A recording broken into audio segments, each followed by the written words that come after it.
Assalamualaikum warahmatullahi wabarakatuh. Nama saya Muhammad Yahya. Saya akan melakukan tugas wawancara. 1. Bisa ceritain sedikit tentang pengalaman kakak sebagai mahasiswa? Oke, pengalaman saya sebagai mahasiswa di bidang akademik, saya merasa cukup bagus karena di beberapa semester saya mendapatkan nilai yang cukup baik.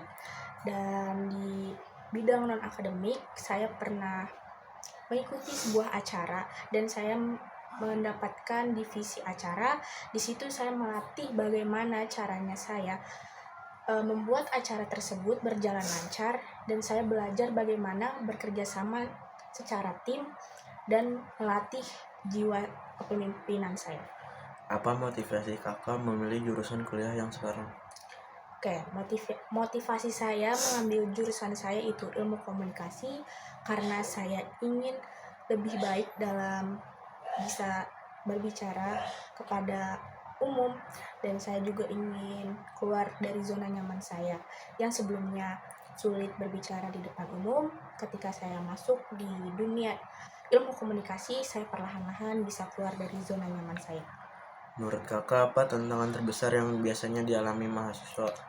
Oke, tantangan terbesar yang dihadapi oleh mahasiswa yaitu sudah jelas bagaimana cara kita tetap konsisten untuk mempertahankan nilai kita yang semester lalu, sehingga di semester ini nilai kita tidak turun, dan bagaimana cara kita bisa mengendalikan waktu kita yang sebenarnya cukup padat.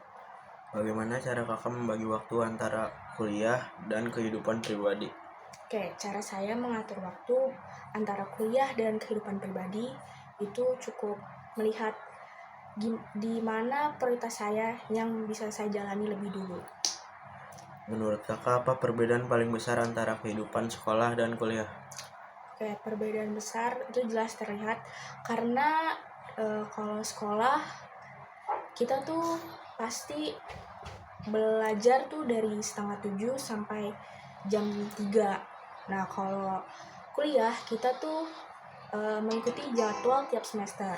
Kadang seminggu cuman beberapa kali offline, sisanya online. Kadang juga bisa offline terus setiap minggu.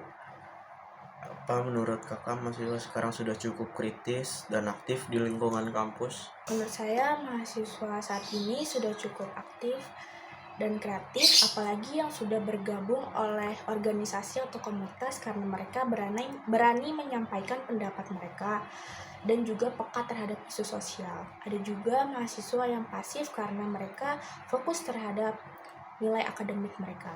Tapi aktif dan kreatifnya mahasiswa tergantung bagaimana motivasi mereka, lingkungan mereka, dan pribadi mereka. Sekian wawancara dari saya. Wassalamualaikum warahmatullahi wabarakatuh.